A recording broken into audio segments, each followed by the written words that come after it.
నమస్కారం జయపరీక్ష గారు. నమస్తే అంజి గారు. ఎలా ఉన్నారు sir? Oh fine, thank you Anji. ఇప్పుడు ఆంధ్రాలో క్లియర్ మ్యాండేట్ ఇచ్చేశారు. అంటే ప్రతిపక్షం కూడా లేకుండా. నిజంగా ఓటమికి అయిన తర్వాత వీళ్ళు సమీక్షించుకుంటే అటు మంత్రులు కావచ్చు, ముఖ్యమంత్రి దగ్గర నుంచి ప్రతి ఒక్కళ్ళు సమీక్షించుకున్నప్పుడు వాళ్ళు ఇంటర్నల్‌గా అసలు మాకెందుకు ఓటేయలేదు? మేమింత చేసాం. ఏది అక్క చెల్లెమ్మలకు కావచ్చు, లేకపోతే మిగతా వాళ్ళకి కావచ్చు, ఆసరానో లేకపోతే ఇంకోటనో ఇంత చేసాం. ఇంత చేసిన తర్వాత ఆ ఓట్లన్నీ ఎక్కడికెళ్ళిపోయాయి అని చెప్పేసి ఒక పాయింట్ ఆఫ్ వ్యూలో ఒకటి జరుగుతూ ఉంది. ఇంకొక పాయింట్ ఆఫ్ వ్యూలో ఈవీఎం ట్యాంపరింగ్ జరిగాయి. దానివల్ల ఇంత అనర్థం జరిగింది అని చెప్పేసి ఇంకొకటి. రకరకాలు సార్. ఎవరికి వచ్చిన విధంలో ఎవరికి వాళ్ళు తోచిన విధంతో వాళ్ళు ఎక్కడ అసలు వీళ్ళు అనుకుంటున్న పక్కన పెడదాం సార్ కొంచెంసేపు. వీళ్ళ ఆలోచనలు కావచ్చు, వీళ్ళ అభిప్రాయాలు పక్కన పెడితే మీ అభిప్రాయం ఏంటి సార్? రెండో దానికి ముందొద్దాం. So called EVMs. ఇంతకంటే మూర్ఖపు వాదన మరొకటి లేదు. ఒకచోటనే కాదు, దేశం అంతా కూడా. ఓడిపోయిన ప్రతిసారి ఈవీఎంలు, లేకపోతే ఎవరో తొండి చేశారు, ఇవన్నీ కూడా ప్రజాస్వామ్యాన్ని అపహాస్యం చేసేవి. మీరు గెలిస్తే అద్భుతం, మీరు ఓడిపోతే ఈవీఎంలు. కాంగ్రెస్ పార్టీ వారు కర్ణాటకలో గెలిచారు. రాష్ట్రంలో అప్పటిదాకా బీజేపీ ఉంది, జాతీయ స్థాయిలో ఉంది. ఎలా గెలిచారు? తెలంగాణలో గెలిచారు. రాష్ట్రంలో బీఆర్ఎస్ ఉంది, అప్పటిదాకా జాతీయ స్థాయిలో బీజేపీ ఉంది. ఎలా గెలిచారు? అదే జాతీయ స్థాయిలో కనుక ఈసారి ఫలితాలు ఇప్పుడు కంటే ఇంకా తక్కువ వచ్చినానుకోండి, ఈవీఎంలు తోండి అంటే ఏమిటిది? ఈ పిచ్చి మానేయాలి ముందు. నేను చాలా నిర్మోహాటంగా నిష్కర్షగా మొట్టమొదటిసారి చెప్పట్లా, కొన్ని 10-15 ఏళ్ళ నుంచి చెప్తున్నాను. మన రాజకీయంలో ఉన్న లోపాలు చాలా ఉన్నాయి. దాన్ని నేను అది గొంతెత్తి విమర్శించినంత దేశంలో ఇంకెవరు విమర్శించాల. కానీ ఆ లోపాలు పోలింగ్ బూత్లో లేవు, ఎన్నికల నిర్వహణలో లేవు. చిన్న చిన్న పొరపాట్లు ఉండొచ్చు, కొన్ని పేర్లు నమోదు అవ్వచ్చు, అవ్వకపోవచ్చు, చిన్న చిన్నవి ఉండొచ్చు. కానీ కనీసం ఓటరు డబ్బులు తీసుకునో, కులం ప్రభావం వలనో, తాత్కాలికమైన తాయిలాలతోనో, మరో కారణంగానో, మంచి కారణంగానో, చెడు కారణంగానో స్వచ్ఛందంగా ఓటేస్తున్నాడు. కానీ తుపాకీ పెట్టి బలవంతంగా ఎవరు ఓటేయించట్లా. రైట్. మన ప్రజాస్వామ్యం ఆ మేరకు సజీవంగా ఉంది. దాన్ని మనం గుర్తించకుండా నేను నెగ్గితే ఓటర్ నిజాయితీగా ఓటేశాడు, నేను నెగ్గకపోతే ఓటర్ ఓటేయకుండా ఆపారని చెప్పంటే మీ వ్యక్తిగత స్వార్థం కోసం దేశాన్ని నాశనం చేస్తున్నారు. ఎన్నికల నిర్వహణలో చిన్న చిన్న అవకతవకలు ఉంటాయి, కానీ మొత్తం మీద పాలనా యంత్రాంగం ఎన్నికల విషయం వచ్చేసరికి నిర్భీతిగా, నిష్పాక్షికంగా, సమర్థంగా పనిచేస్తుంది. మామూలు చోట ఎంత విన్యాసాలు చేసినా కూడా ఓట్ల కౌంటింగ్ నిజాయితీగా లెక్కెడతారు. ఫలితాలు ప్రకటించాక దేశమంతా ఆమోదిస్తుంది. మొట్టమొదటిసారిగా ఈ మధ్యకాలంలో కొంచెం సన్నాయి నొక్కులు వస్తున్నాయి. నేను గెలవకపోతే నేను ఒప్పుకోను అని చెప్పని, డొనాల్డ్ ట్రంప్ లాగా. కాబట్టి మళ్ళీ ప్రజాస్వామ్యాన్ని ప్రేమించేవాళ్ళు, దేశంలో మంచి ప్రభావాలను కోరుకునేవాళ్ళు ఈ మూర్ఖత్వాన్ని ఎండగట్టాలి. నేను గెలిస్తే ఈవీఎంలు ఓకే, నేను గెలవకపోతే ఎన్నికల్లో ఏదో లోటు జరిగింది అన్నది పిచ్చి వాదన. ఓకే. కాబట్టి దాన్ని పక్కన పెడదాం. ఓకే. ఇక నేను ఇంత ఇచ్చాను, నాకు ఓటు ఎందుకు రాలేదు? అసలు ఆలోచనే చాలా పెత్తందారి ఆలోచన. నువ్వేమన్నా రాజువా? రాజ్యం అంతా నీ సొంతమా? ఈ దేశంలో ప్రజలు దయతలిచి ఓటిచ్చి నిన్ను అక్కడ కూర్చోబెట్టారు. 10 మందికి కావాల్సిన పనులు చేసి పెట్టవయ్యా, ఎవడో ఒకటి కావాలి కాబట్టి అని. వాళ్ళు నీకు పన్నులు ఇచ్చి నిన్ను పోషిస్తున్నారు. నువ్వు వాడికి ఇచ్చేదేంటి? నిన్ను ప్రజలు పోషిస్తున్నారు. ఈ ప్రజల ఓటు లేకపోతే, ప్రజల పన్ను డబ్బులు లేకపోతే వీళ్ళలో 190 మంది దేనికి పనికిరారు. దేనికి పనికిరారా సార్? ఎలా పనికొస్తారు? ఏ పనికి కూడా పనికి. అందుకనే కదా పదవులు లేకపోతే ప్రాణం పోయినట్టుగా బాధపడిపోతున్నారు చాలా మంది. ఓకే. మీ బతుకులు మీరు చూసుకుంటారు, అంతకుమించి మేము వచ్చి సమాజం ఎందుకు పట్టించుకుంటుంది? కాబట్టి నేను ఇచ్చా, నువ్వు నాకు ఎందుకు ఓటేయలేదు, ఈ ట్రాన్సాక్షనల్ కాదు. ప్రజలు ఎవ్వరికి రుణపడాల్సిన అవసరం లేదు. నరేంద్ర మోదీ గారు రుణపడక్కర్లేదు, రేవంత్ రెడ్డి గారు రుణపడక్కర్లేదు, చంద్రబాబు నాయుడు గారు రుణపడక్కర్లేదు, జగన్మోహన్ రెడ్డి గారు రుణపడక్కర్లేదు. ఏమన్నా రుణపడి ఉంటే పాలకులు ప్రజలకు రుణపడి ఉండాలి. మీరు అవకాశం ఇచ్చారు, వాళ్ళని పెంచారని చెప్పని. ఇది రుణానుబంధం కాదు. ప్రజలు ఎవ్వరికి కూడా బానిసలు కాదు. ఎన్నికలంటే నేను ఇచ్చా కాబట్టి నాకు ఓటే కాదు.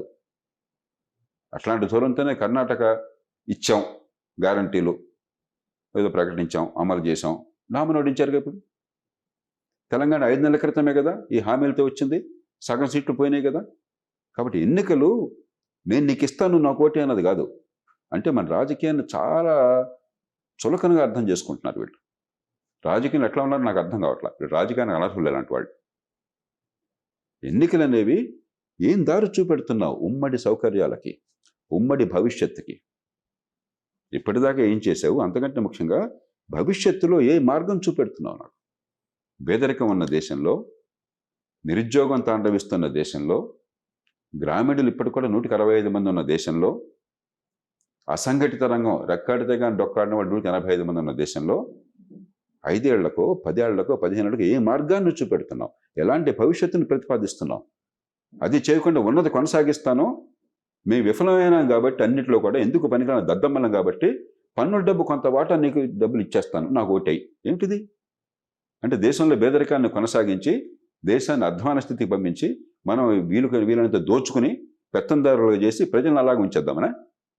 ఆ చర్చే చాలా భయంకరమైనది. అంటే ప్రజల్ని అవమానించేది, సామాన్య ప్రజల్ని బానిసలుగా చూసేది, బేదలుగానే కొనసాగాలని కోరుకునేది.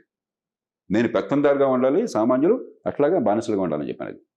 మన సమస్య ఈ సామాన్యుల ఆర్థిక వ్యవస్థలో భాగస్వాములు చేయటం ఎట్లాగా, వాళ్ళ నైపుణ్యాన్ని పెంచడం ఎట్లాగా, వాళ్ళ సంపాదన పెంచడం ఎట్లాగా, వాళ్ళ ఆదాయాలు మెరుగుపరిచి పేదరికం నుంచి బయటపడి చేయటం ఎట్లాగా, వాళ్ళ కాళ్ళ మీద వాళ్ళని నిలబెట్టడం ఎట్లాగా, దానికి మన దగ్గర ఏం మార్గం అన్నది. అది ఎన్నికల్లో మనం చూడాల్సింది.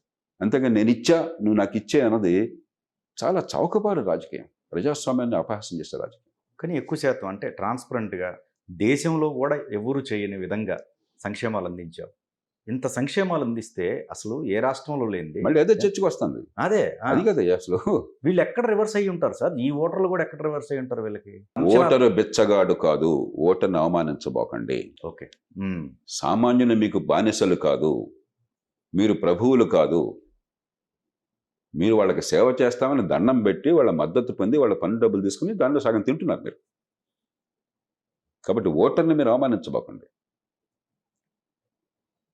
మహాత్మా గాంధీ ఈ భాష ఎప్పుడు మాట్లాడేదానికి అధికారమే ఒక పదవి కూడా రాలా. ఈ ప్రజలంటే ప్రేమ ఉంటే, ఈ ప్రజల భవిష్యత్తు కావాలని కోరుకుంటే అసలు ఈ భాష వస్తుందా? మనం ఆలోచించాల్సింది ప్రభుత్వం అనేది ఎందుకు అని చెప్పండి. ప్రభుత్వం అన్నది ప్రజల ఉమ్మడి సౌకర్యాలు కల్పించడం కోసం, మనందరికీ అవసరమైనవి మనం సొంతంగా చేసుకోలేని ఈ జీవితంలో చాలా ఉన్నాయి. రోడ్డు మీద మహిళ వెళితే భద్రంగా ఉంటుందా లేదా? చట్టం అనేది ఉందా? ధర్మం అనేది ఉందా? అమాయకుడికి ఇబ్బంది లేకుండా ఉంటుందా? ట్రాఫిక్ సరిగ్గా నడుస్తుందా? ఏమైనా వివాదం అంటే వెంటనే సెటిల్మెంట్లు, గోండాగిరి లేకుండా నిజాయితీగా, సమర్థంగా, ఖర్చు లేకుండా పరిష్కారం అవుతుందా?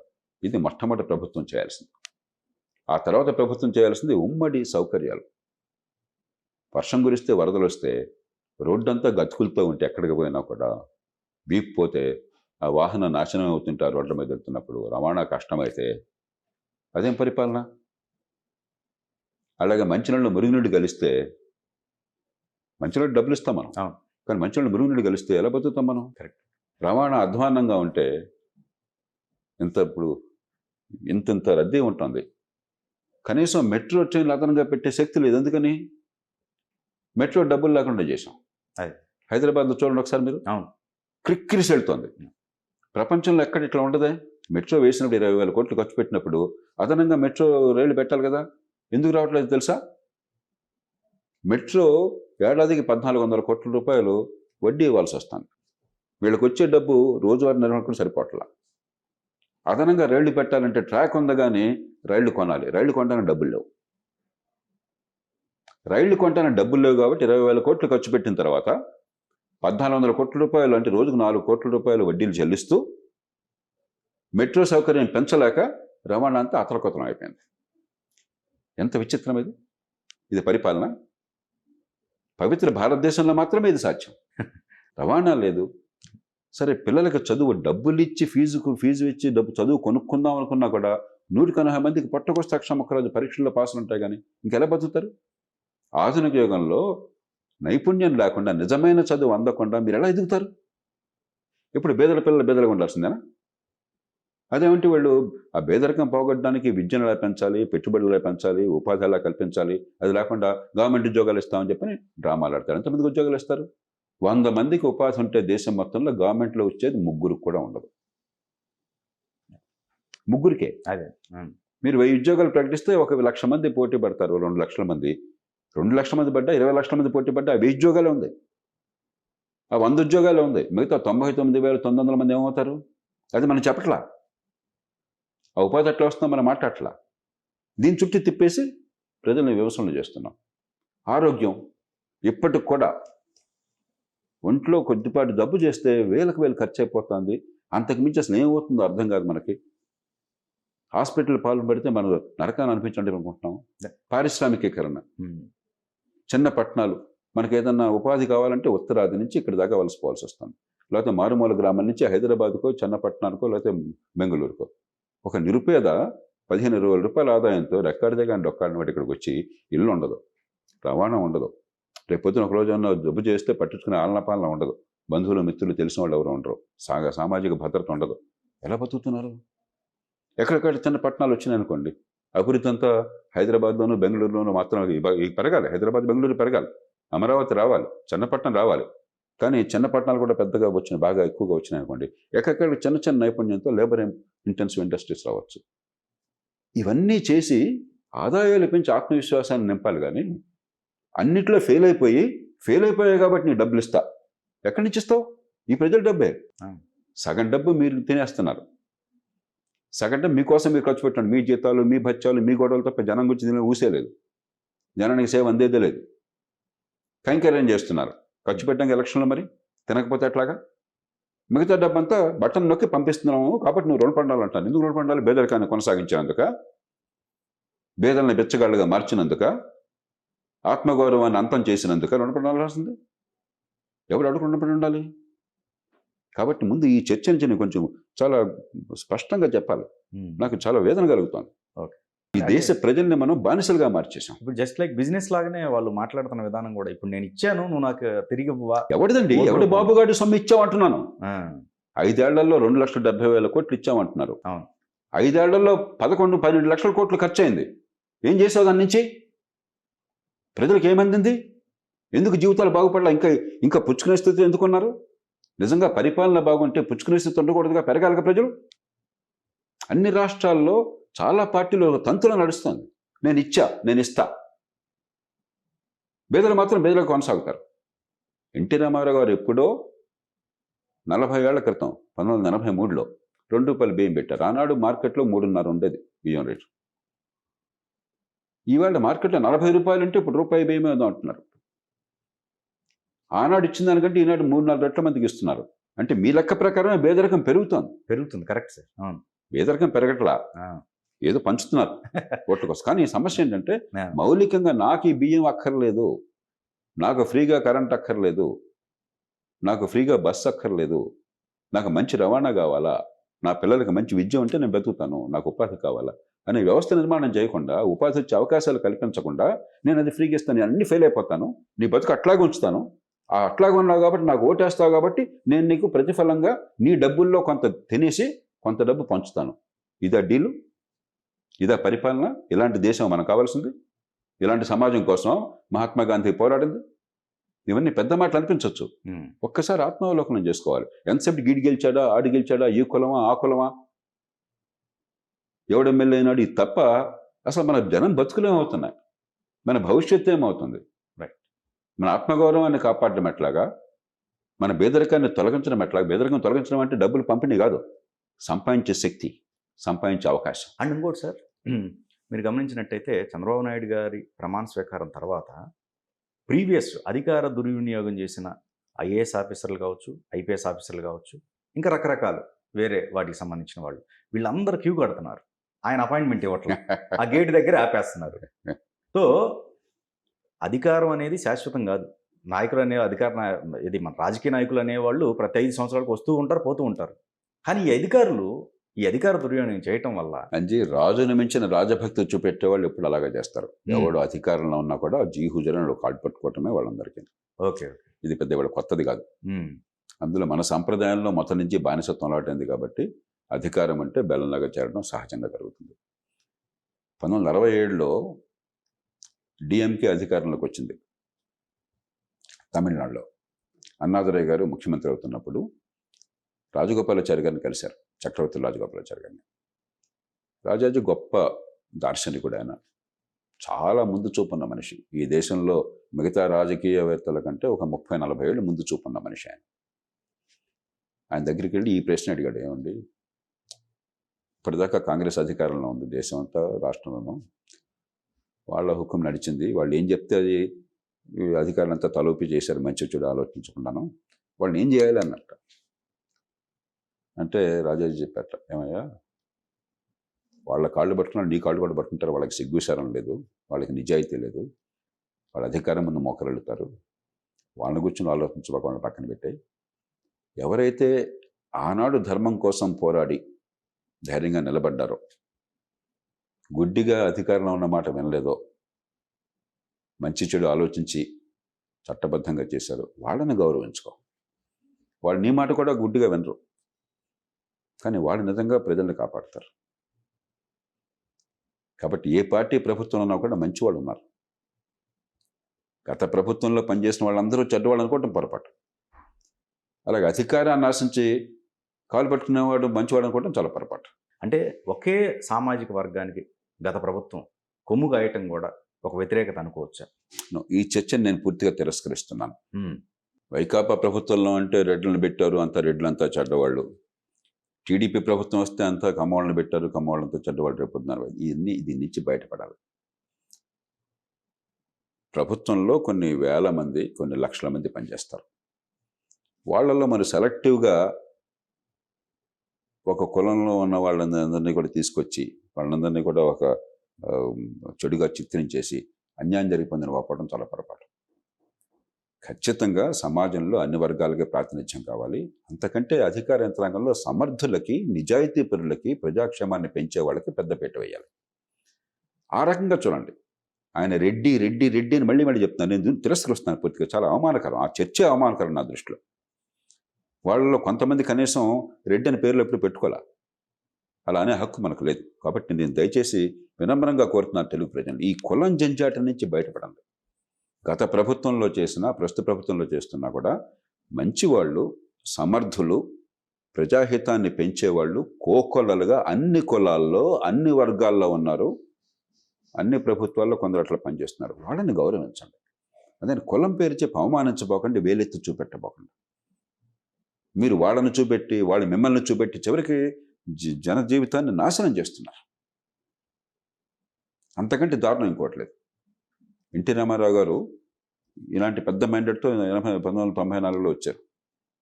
ఆయన ఆనాడు స్పష్టమైన ఆదేశం ఇచ్చారు, గత ప్రభుత్వంలో పనిచేశారు కాబట్టి అని చెప్పని కులం వర్గం పెట్టేసి మీరు తీసేయబోకండి ఎవరిని కూడా.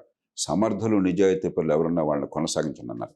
మీరు గమనించండి, రికార్డులు చూడండి, జిల్లా కలెక్టర్లు ఎవరిని కూడా బదిలీ చేయాలి. అసమర్థులు, అవినీతి పరులు ఉంటే తప్ప, అలాగే ఇతర అధికారులను ఎవరు బదిలీ చేయాలి. కులం లేదు, మరొకట్లేదు. ఈ పార్టీ ప్రభుత్వం ఉండగా బాగా పనిచేశారని చెప్పని వీళ్ళందరినీ తిట్టి, ఆ పార్టీ ప్రభుత్వం పనిచేసి వాళ్ళందరూ తిడితే మంచి వాళ్ళందరూ పోతారు. చెడ్డవాళ్ళని, అవినీతి పరుల్ని, అసమర్థుల్ని, ఆశ్రిత పక్షపాతంతో వచ్చిన వాళ్ళని, కులవివక్ష చూపెట్టే వాళ్ళని ఖచ్చితంగా పక్కన పెట్టండి. అంతేగాని అదే పనిగా ఈ రెడ్డి రెడ్డి అని ఇప్పుడు, లేకపోతే ఇంకోటి చౌదరి చౌదరి అని ఇంకోటి, ఈ చర్చ నుంచి బయటపడండి. మనకు కావాల్సింది జనహితాన్ని పెంచేవాళ్ళు, నిజాయితీగా పనిచేసేవాళ్ళు, సమర్థంగా చేసేవాళ్ళు. రెండోది కక్షపూరిత చర్యలు, దానిలోకి వెళ్ళబోకండి. గత ప్రభుత్వంలో తప్పులు చేసి ఉండొచ్చు, కానీ వేధింపులు, సాధింపులు, కులం కారణంగా, పార్టీ కారణంగా, వర్గం కారణంగా, మరో కారణంగా, ఇది ప్రజాస్వామ్య సమాజంలో చాలా ఆత్మహత్య సదృశ్యం. దాని నుంచి బయటపెట్టి రాష్ట్రంలో బోల్డ్ చేయాల్సినవి ఉన్నాయి. 5 ఏళ్ళు చాలా నష్టపోయినాం. అంతకుముందు రాష్ట్ర విభజన వల్ల ఆర్థికంగా చాలా సంక్షోభంలో ప్రారంభమైనాం. కాబట్టి రాష్ట్రాన్ని గట్టెక్కించడం ఎట్లాగా, ప్రజల భవిష్యత్తు తీర్చేద్దాం ఎట్లాగా. ప్రజలు ఓటేసింది ఈ పక్షపాతాల కోసం, లేకపోతే కక్షలు తెచ్చుకోవడం కోసం కాదు, రాష్ట్ర భవిష్యత్తును కాపాడతారని. దానికి బోల్డ్ అంత పని ఉంది. నేరాలు చేస్తే దానికి ఒక చట్ట ప్రక్రియను మార్చండి, మరింత వేగవంతం చేయండి, మరింత సమర్థంగా చేయండి, నిజాయితీగా చేయండి, నిష్పాక్షికంగా చేయండి. కానీ అదే పనిగా దానిలోకి వెళ్ళి పొద్దున్న శాంతంగా చర్చ దానిలో గడపడుతున్నాయి. మీడియాను కూడా కోరుతున్నాను, ఇది కొంతమంది లైక్స్ ఇవన్నీ ఉండొచ్చు, కొంతమంది చూడొచ్చు, కానీ ప్రజలు లైక్ చేసిందంతా కూడా మంచిది కాదు సమాజానికి. మనకు కావాల్సింది మన పిల్లల భవిష్యత్తు బాగుపడటం ఎట్లాగా, ఆర్థిక వ్యవస్థ పెరగడం ఎట్లాగా, ఉద్యోగాలు కల్పన ఎట్లాగా, నైపుణ్యాలు పెరగటం ఎట్లాగా, పెట్టుబడులు పెరగటం ఎట్లాగా, దాని మీద దృష్టి పెట్టకుండా ఏమి గొడవ అంతా ఈ రెడ్లు ఏంటి కమలు ఏమిటి ఎందుకంటే బుద్ధి జ్ఞానం లేదు మనకి.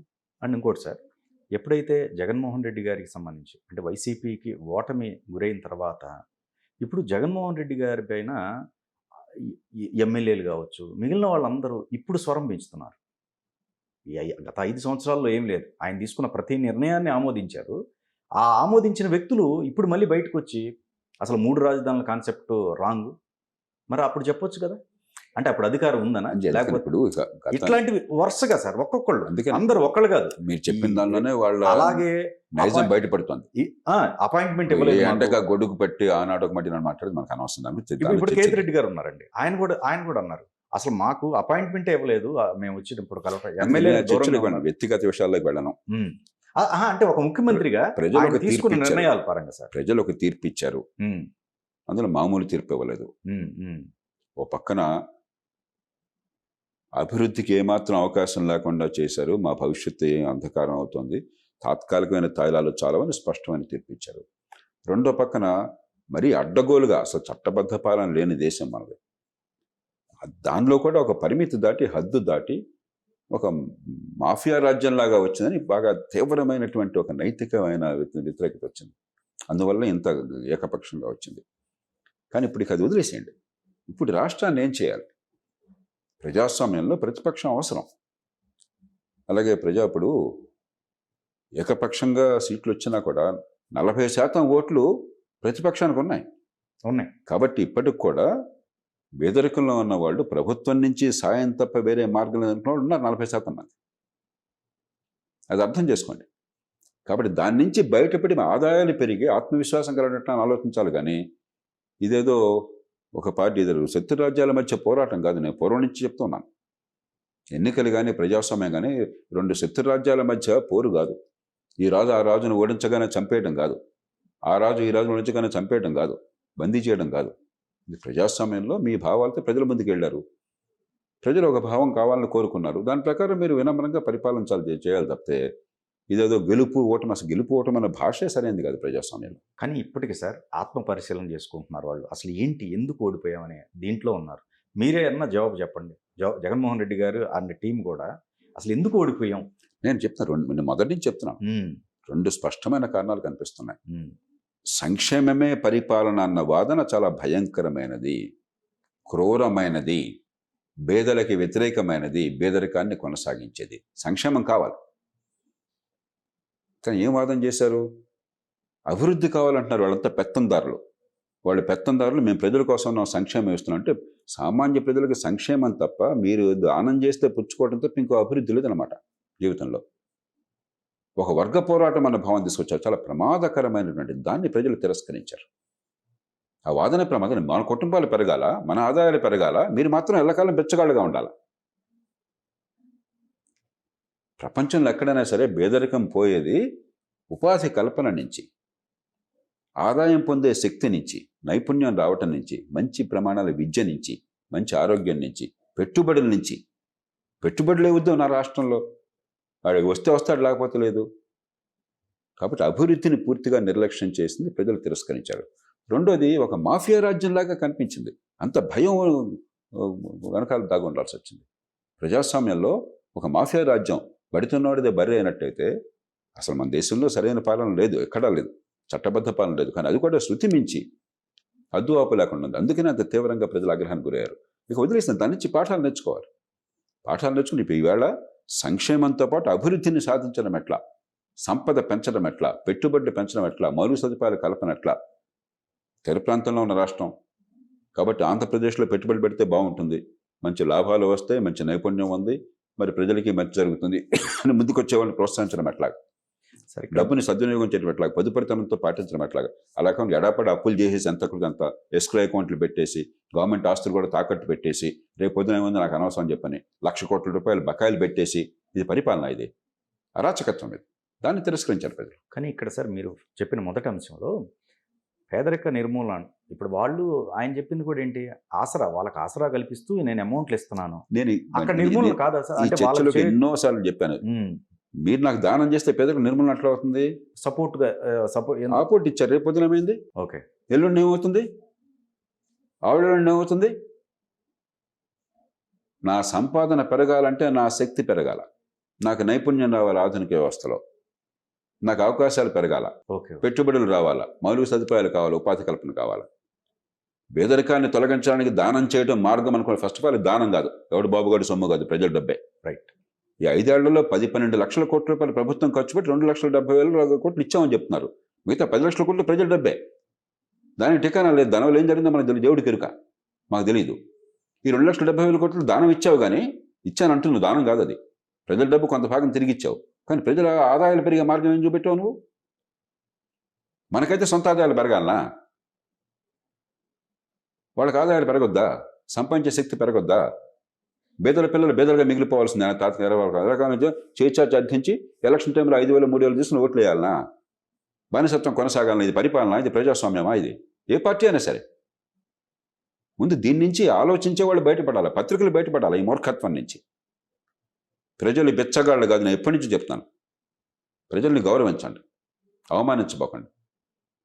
పేద కుటుంబాలు కూడా మా పిల్లలు ఎదగాలి, మా పిల్లలు డబ్బులు ఉన్న వాళ్ళ పిల్లలతో పోటీ పడాలా, వాళ్ళకి తెలివితేటలను దేవుడు ఇచ్చాడు, తెలివి వికసించాలా, పెట్టుబడులు పెరగాల, మాకు ఉపాధి కావాలా, కష్టపడి పనిచేసుకుంటాం, దాని నుంచి ఆదాయం రావాలా, ఆస్తులు పెరగాల, ఒక భద్రత పెరగాల, ఒక తరం కాలంలో కష్టపడ్డా కూడా పేదరికం నుంచి బయటపడతాం నమ్మకం కలగాల. పేదరికం పాపం కాదు, శాపం కాదు, కానీ పేదరికం నుంచి బయటపడే అవకాశం లేకపోవటం శాపం. కరెక్ట్. ఎల్లకాలం పేదరికంగా కొనసాగడం శాపం, ఎల్లకాలం చేయించాల్సి అర్థించాల్సిన అవసరం రావడం శాపం. మీరు అన్న దాంట్లో సార్ 11 లక్షల కోట్లకు సంబంధించి ఏది 2,50,000 కోట్లు సంథింగ్ ఎంతో పంచి దాన్ని చెప్పారు. మరి మిగిలిన డబ్బు అంతా అంటే వీళ్ళ జేబులోకి వెళ్ళిపోయినట్టేగా. అంత జేబులోకి వెళ్ళిందంటే కూడా ధర్మం కాదు. ప్రజలకి ఫలితం లేకుండా ఖర్చు అవుతుంది. అంటే తింటున్నారు, ఇదొక ప్రత్యక్షంగా పరోక్షంగా ఖజానా డబ్బులు తింటున్నారు, లేకపోతే జాతీయ వనరులు తింటున్నారు. కాదు సార్, ఇక్కడ ఇదొక మోడర్న్ దోపిడియా ఇప్పుడు, అంటే లేటెస్ట్ దోపిడీ అనుకోవచ్చు. ఇప్పుడు ఒక పార్టీ అని కాదు, రాజకీయం అన్ని విధాల సంక్షేమం. ఎవరే ఆంధ్రప్రదేశ్లో ఈవేళ మొన్న ఎన్నికల్లో మీరు చెప్పండి, కనీసం 10,000 కోట్లన్నా ఖర్చు అయింది. ఎమ్మెల్యేకే 100 కోట్లు ఖర్చు అయినాయి అంటే సార్. నేను 10,000 కోట్లు అంటే మీరు తక్కువ చెప్తున్నా సార్. 20,000 కోట్లు అయ్యుండొచ్చు సార్. 20,000 కోట్లు కూడా కుటుంబాన్ని నాశనం చేసుకుని ఉన్న ఆస్తులు తాకట్టు పెట్టి దేశం మీద ప్రేమతో అందరూ ఖర్చు పెట్టారా? చెప్పండి ఒకసారి, గుండె మీద చేసి చెప్పండి నాకు. ఓకే. ఓటికి 5,000 3,000 పంచిన వాళ్ళందరూ కూడా కొంతమంది నిజంగానే ఏదో ప్రతిష్ట కొద్దినో మూర్ఖత్వం కొద్దో ఖర్చు పెట్టి ఉండొచ్చు. చాలా తక్కువ పర్సెంటేజ్ అది. వాళ్ళు వేరే సంపాదన ఉండొచ్చు, మూర్ఖంగా ఇలా ఖర్చు పెట్టేస్తుండొచ్చు. అది మాకు దాన్ని వదిలేస్తాం. అందరూ దుర్మార్గాన్ని ఎప్పుడు అన్నాం. రైట్. మిగతా వాళ్ళందరూ మళ్ళీ సంపాదించుకోకపోతే వాళ్ళ కుటుంబాలు నడుస్తాయా? వాళ్ళ రాజకీయం నడుస్తుందా? అవును. కాబట్టి కొంచెం సమయంతో మాట్లాడాలి. మనం ఎక్కువ మాట్లాడాల్సిన అవసరం లేదు. ఓకే. ఇంత లోతుకి వెళ్ళక్కర్లా. అర్థమైంది సార్. మీ దగ్గర నేను పని చేస్తానని చెప్పి మీకు డబ్బులు ఇస్తానని చెప్పంటే వీడు దోచుకోవడానికి వచ్చాడని స్పష్టం అవుతుంది కదా. కాబట్టి దాని నుంచి బయటపడాలా. ఒక్కరోజు బయటపడలేకపోయినా కాలక్రమేణా దాని నుంచి బయటపడాలా. ఈలోగా సంక్షేమంతో పాటు అభివృద్ధికి బాట వేసి మౌలిక సదుపాయాలను పెంచి పెట్టుబడులు ప్రోత్సహించి సంపద పెంచాలి. అభివృద్ధి అంటే సంపద పెంచడం, సంపద అంటే వస్తువులు సేవల ఉత్పత్తి పెరగటం. ఆ ఉత్పత్తి నుంచి ఉపాధి వస్తుంది, ఉపాధి నుంచి ఆదాయం వస్తుంది. ఆ ఉపాధి కావాలంటే నైపుణ్యం కావాలి, ఆ ఉపాధి అవకాశాలు కలగాలంటే పెట్టుబడులు పెరగాలి, అంటే మౌలిక సదుపాయాలు కావాలి, పెట్టుబడులను ఆకర్షించే విధానాలు కావాలి. ఆంధ్రప్రదేశ్లో ఉన్న పెట్టుబడులు వాళ్ళనే వెళ్ళగొట్టే పని చేశారు. ఎప్పుడో లైసెన్స్ రాజ్యంలో కూడా అన్ని కష్టాలు పడి మన గ్రామాలు బాగుపడాలని వచ్చిన వాళ్ళందరినీ కూడా చావగొట్టారు. ఎందుకు వచ్చామరా బాబా అని కన్నీళ్ళు పెట్టుకున్నట్టు చేశారు. కొత్త వాళ్ళు వస్తుంటే వాళ్ళందరినీ విపరీతంగా వేధించి కొంతమంది వెళ్ళిపోయారు. నేను వివరాల్లో చెప్పినప్పుడు నాకు స్పష్టంగా తెలుసు. స్థానికంగా ఎమ్మెల్యేలు వేధింపు కావచ్చు, లేకపోతే ఇంకోటి వేధింపు కావచ్చు. చివరికి అయ్యా ముఖ్యమంత్రి గారిని కలుస్తామంటే అపాయింట్మెంట్ లేదు, ఎన్ని 100 కోట్లు పెట్టుబడి పెడతానా సరే వాడిని బిచ్చగాళ్ళలా చూశారు. వాళ్ళు వెళ్ళిపోయారు, మాకు వద్దని చెప్పాను. మౌలిక సదుపాయాలు పరమ చండాలంగా ఉన్నాయి. ప్రభుత్వం అన్నది, ప్రభుత్వాన్ని మానవజాతి ఏర్పరచుకున్నది, పన్నులిచ్చి పోషించేది మాకు సొంతంగా చేసుకోలేని ఉమ్మడి వస్తువులు కల్పించడం కోసం. అవి నాశనం చేసి పెట్టాం మనం. అది పరిపాలన కాదు, ఇది ఒక ట్రాన్సాక్షన్ చేసాం. పన్ను డబ్బులు వసూలు చేస్తాను, పళ్ళోడు కొట్టి అంత తినేసి కొంత డబ్బు నీకు మళ్ళీ తిరిగి ఇచ్చేస్తాను, నాకు ఓటేసాయి. ఏమిటిది? ఏం డీల్ అది? ఏ రకమైన పరిపాలన అవుతుంది? ఏ రకమైన ప్రజాస్వామ్యం అవుతుంది? అన్ని పార్టీలు కూడా, ఒక పార్టీ కాదు, ఒక పార్టీ ఎక్స్ట్రీమ్కి వెళ్ళి ఉండొచ్చు. దేశంలో అన్ని పార్టీలు దీన్ని చాలా లోతుగా ఆలోచించాలా. ప్రజాస్వామ్యవాదులు, పత్రికలు ఈ వ్యక్తిగతంగా ఈయన గెలిచాడు ఆయన గెలిచాడు ఈ కులం ఆ కులం దాని నుంచి బయటపడి ఈ దేశం ఏమవుతుంది, మన పిల్లలు ఏమవుతున్నారు, ఒక తరం కాలంలో ఏమవుతుంది? 85% అసంఘటిత రంగంలో ఉన్నారు, రెక్కాడితే డొక్కాడిన వాళ్ళు. ఎల్లకాలం అట్లా ఉండాల్సిందేనా? వాళ్ళు పెరగొద్దా? దానికి గవర్నమెంట్ ఉద్యోగాలు మార్గం చూపెడుతుంది. అంతకంటే అబద్ధం ఏమైనా ఉందా? ఏడాదికి 1,30,00,000 మంది జాబ్ మార్కెట్లోకి వస్తున్నారు దేశంలో. మొత్తం దేశంలో గవర్నమెంట్ ఉద్యోగుల సంఖ్య 2 కోట్ల మంది, ప్రభుత్వ రంగ సంస్థలతో కూడా కలిపి ఏడాది 1,30,00,000 మంది వస్తున్నారు. ఈ 2 కోట్ల మందిలో ఏడాదికి ఒక 3-4% రిటైర్ అయితే 8 లక్షలు కొత్త ఉద్యోగాలు వస్తాయి దేశం మొత్తం కలిపితే. ఆర్మీ కానీ, పబ్లిక్ సెక్టర్ కానీ, జాతీయ స్థాయి ప్రభుత్వం కానీ, రాష్ట్ర ప్రభుత్వాలు కానీ అన్నీ కలిపితే మరి 1,30,00,000 మంది ఎట్లా మీరు ఉపాధి కల్పిస్తారు? ఆర్థిక వ్యవస్థ పెరిగితే. ప్రభుత్వంలో వచ్చిన వాళ్ళకి మాత్రం జీతాలు బ్రహ్మాండంగా ఉంటాయి, పనిచేసినా చెప్పైనా. బయట ఉన్నాడు కన్నీడు గొరుస్తుండాలా. మనకు ప్రభుత్వం నుంచి మనకి ఏమి రావట్లేదు. ఈ చొక్కా ప్రభుత్వం నుంచి వచ్చిందా? ఈ చేతుకున్న వాచ్ ప్రభుత్వం నుంచి వచ్చిందా? ఈ పన్ను ప్రభుత్వం నుంచి వచ్చిందా? ఈ మైక్ వచ్చిందా? ఈ సోఫా వచ్చిందా? అన్నీ మనకు మార్కెట్ నుంచి వస్తాయి. మరి ఎక్కడి నుంచి మనకు వస్తువులు సేవలు వస్తాయి, అక్కడ ఉపాధి ఉంటుంది. ప్రభుత్వం నుంచి ఉపాధి ఎట్లా వస్తుంది? ప్రభుత్వం చేయాల్సిన పని చేయట్లా, దోచుకు తింటా ఉన్నారు. ఈ మాట పచ్చిగా ఎవరు చెప్పట్లా, అబద్ధం ఆడుతున్నాం. మన ప్రజల్లో ఉన్నటువంటి ఆశల్ని, అమాయకత్వాన్ని ఆసరాగా చేసుకుని గవర్నమెంట్ ఉద్యోగాలు మార్గొని గవర్నమెంట్ ఉద్యోగం ఇచ్చేస్తా. ఎక్కడిస్తావయ్యా? ఎంతమందికి ఇస్తావు? ఎట్లా ఇస్తావు అంటే వాళ్ళ జీతం వచ్చి పోషించడం కోసం జనం ఉన్నారా, పనిచేయడం కోసం కదా? ఆల్రెడీ వీళ్ళు అది క్లెయిమ్ చేసుకుంటున్నారు కదా సార్, 2,60,000 గ్రామ సచివాలయం కావచ్చు, మిగతా ఉద్యోగాలన్నీ గవర్నమెంట్. అందుకనే ఇక ఈ చర్చ అంతా చాలా అసమగ్రం. దానిలోకి లోతుకి వెళ్ళక్కర్లేదు, ఓకే ఓకే, దానిలో వెళ్ళి పెట్టక్కర్లేదు. ఆ సమయంలో మనం కొంచెం ప్రజలకి స్పష్టంగా అర్థం కావాలి. రైట్. ఎవడెవడికి ఉద్యోగాలు ఇవ్వలేడు. ఉద్యోగాలు మార్కెట్ నుంచి వస్తాయి, వస్తువుల ఉత్పత్తి నుంచి, సేవ నుంచి వస్తాయి, మన మేధస్సు నుంచి వస్తాయి, మన కష్టం నుంచి వస్తాయి, మన నైపుణ్యం నుంచి వస్తాయి, మన పెట్టుబడుల నుంచి వస్తాయి. ఇవన్నీ కలగడం కోసం పని చేయాల్సింది ప్రభుత్వం. మౌలిక సదుపాయాల కల్పన, చట్టబద్ధ పాలన, మంచి ప్రమాణాల విద్య, మంచి ఆరోగ్యం, పెట్టుబడులకు ప్రోత్సాహం. ఆ ఏడు పెడవండి, ఆ పని సరిగ్గా చేయండి. మీరు చేయాల్సిన పని చేయకుండా దేశాన్ని భ్రష్టు పట్టిస్తున్నారు. చంద్రబాబు నాయుడు గారి ముందున్న సవాళ్ళు అంటే ఏమున్నాయి సార్, ప్రధానంగా మీరు గమనించినారు?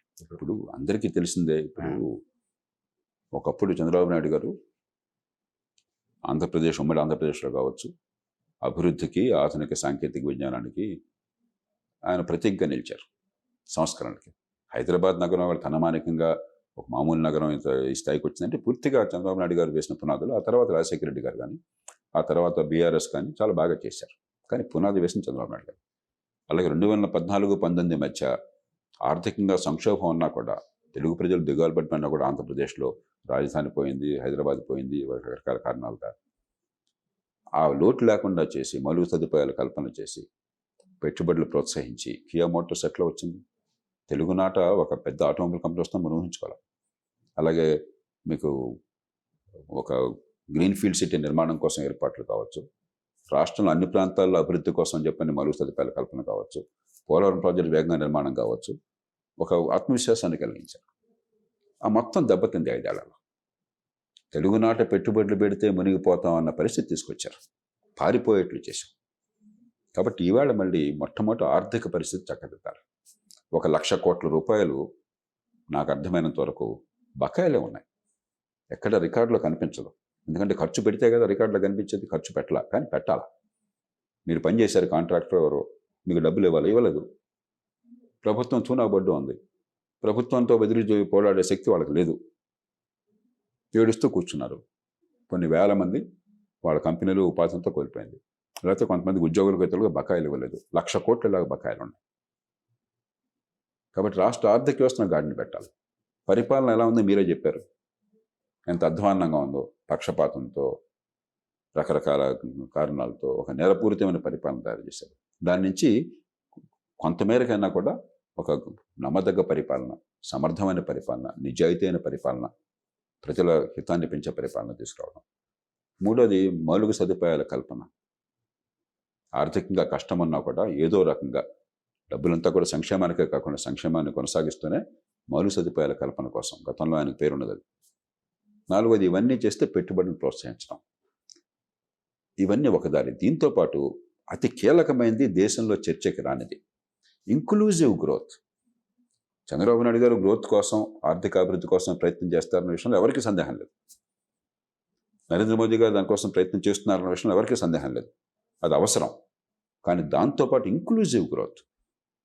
ఈ గ్రోత్ ఫలితాలు కేవలం బాగా చదువుకున్న వాళ్ళకి, బాగా స్కిల్ ఉన్న వాళ్ళకి, ఇవాళ బాగా చదువుకోవటం ఏంటి, బాగా డబ్బు పెట్టి మంచి ర్యాంకులు వచ్చి మంచి స్కూల్లో చదువుకున్న వాళ్ళకి తప్ప మిగతా వాళ్ళకి అవకాశం లేదు.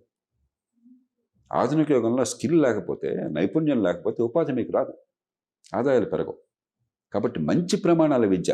గత ప్రభుత్వం ఇన్ని వేల కోట్లు ఖర్చు పెట్టమని చెప్తున్నారు. వేల కోట్లు ఖర్చు పెట్టడం కాదు, ఎంత విద్య అబ్బింది, ఎంత నైపుణ్యం పెరిగింది పిల్లలకి. రెండోది గుడ్ క్వాలిటీ హెల్త్ కేర్, జేబులో డబ్బులు అవసరం లేకుండా ప్రతి ఒక్కళ్ళకి అంత ఏర్పాటు చేయటం. మూడోది చిన్న పట్టణాల అభివృద్ధి. అమరావతి కావాలి, ఖచ్చితంగా ఒక గ్రీన్ ఫీల్డ్ సిటీ కావాలి. అందులో ప్రజలంతా ముందుకొచ్చి స్వచ్ఛందంగా భూమిని ఇచ్చినప్పుడు అక్కడ అమరావతి నిర్మాణం చేయకపోవడం చాలా పొరపాటు. ఒక గ్రీన్ ఫీల్డ్ సిటీ వస్తేనే అంతర్జాతీయ ప్రమాణాలతో మనకి టాలెంట్ వస్తుంది, మన రాష్ట్రంలోకి పెట్టుబడులు వస్తాయి. కానీ అది చాలదు. ఎక్కడికక్కడ చిన్న పట్టణాలు, కనీసం నియోజకవర్గానికి ఒకటైనా ప్రారంభించండి, తర్వాత వినియోగం 2 చేయండి. అక్కడ మౌలిక సదుపాయాలు కల్పించి టౌన్ ప్లానింగ్ మీరు చేస్తే మిగతా అంతా ప్రైవేట్ ఇన్వెస్ట్మెంట్ వచ్చేస్తుంది. అక్కడ ప్లాట్లు వచ్చేస్తాయి, హౌసింగ్ వచ్చేస్తుంది, మిగతా వచ్చేస్తాయి. అప్పుడేమవుతుంది, ఒక గ్రామంలో ఉన్న వాళ్ళకి ఒక చిన్న చిన్న స్కిల్తో పెద్ద నగరానికి దూరంగా వలసపోవక్కర్లా.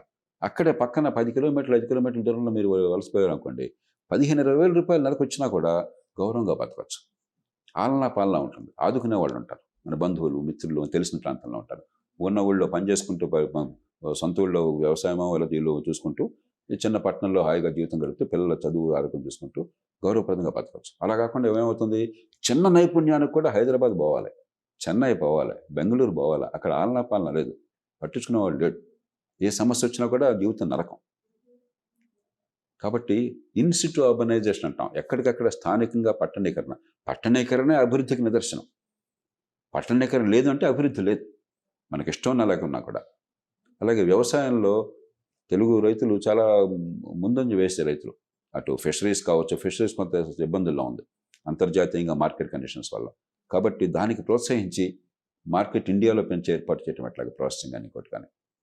అట్లాగే హార్టికల్చర్ బాగా వస్తుంది ఈ మధ్యకాలంలో. మంచి ఆంధ్రప్రదేశ్లో జరిగింది ఏంటంటే, హార్టికల్చర్ చాలామంది చేస్తారు, రాయలసీమలో వేస్తున్నారు, ఇతర ప్రాంతాల్లో వేస్తున్నారు. కానీ దానికి ప్రాసెసింగ్ వగేరాకి బాగా గట్టి ఏర్పాట్లు చేయడం. రిటైల్ చైన్స్ తీసుకురావడం. ఇప్పుడు మన్మోహన్ సింగ్ గారి కాలంలో రిటైల్ చైన్స్ పాలసీ తీసుకొచ్చారు, ఇప్పటిదాకా అమలు కాల. రిటైల్ చైన్స్ వస్తే ఏమవుతుందంటే, వాళ్ళే మీరు ప్రొక్యూర్ చేస్తారు, వాళ్ళే గ్రేడింగ్ చేస్తారు, packaging, transport, storage, retailing, processing, export. అప్పుడు రైతుకి ధర పెరుగుతుంది, వినియోగదారుడి ధర తగ్గుతుంది, మార్కెట్ స్టేబుల్గా ఉంటుంది, లక్షలాది ఉద్యోగాలు సృష్టిస్తారు, వ్యవసాయం ఆధునికీకరణ జరుగుతుంది. కాబట్టి మనకు పరిమితంగా డబ్బులు ఉన్నాయి, తక్కువ డబ్బుతో ఎక్కువ ఫలితాలు వచ్చి ఆర్థిక వ్యవస్థ పెరిగేట్టుగా ఏం చేయాలని చాలా లోతుగా ఆలోచించాలి. ఆ శక్తి సామర్థ్యాలు, ఆ ముందు చూపు చంద్రబాబు నాయుడు గారికి ఉన్నాయి. ఆయనకి తగినటువంటి సహకారం అందించి ఈ రాజకీయాలు కులాలు పక్కన పెట్టి రాష్ట్ర అభివృద్ధి, వెనకబడ్డ రాష్ట్రం, తీర ప్రాంతంలో అందరికంటే తీర ప్రాంతంలో తక్కువగా ఉన్న రాష్ట్రం ఇది, దక్షిణాది అందరికంటే తక్కువగా ఉన్న రాష్ట్రం ఇది. అలా ఉండాల్సిన అవసరం లేదు. చాలామంది చదువుకున్న వాళ్ళు, తెలివిగల వాళ్ళు, ప్రపంచమంతా కూడా ప్రభావం చూపెట్టిన వాళ్ళు చాలామంది తెలుగునాట ఉన్నారు. మేము పెరగాలని చెప్పినటువంటి ఒక ఆలోచన, ఆవేశం ఉన్న రాష్ట్రం అది. దాన్ని ఉపయోగించుకుంటే చాలా గొప్ప ఫలితాలు సాధించవచ్చు. కానీ ఇది ఆషామాషి కాదు. ప్రభుత్వానికి మనంతా సహకరించాలి, ప్రభుత్వం చిత్తశుద్ధితో ముందడుగు వేయాలి, ఈ సంక్షేమాన్ని, అభివృద్ధిని, సమతూకాన్ని పాటించాలి. అభివృద్ధిలో సామాన్యులకు భాగస్వామ్యం కోసం ప్రత్యేకంగా శ్రద్ధ తీసుకోవాలి. నిరుపేదలు, సామాన్యులు, గ్రామీణులు వాళ్ళకి భాగస్వామ్యం లేకపోతే అభివృద్ధి జరిగినా కూడా ఫలితాలు అందవు. Thank you sir.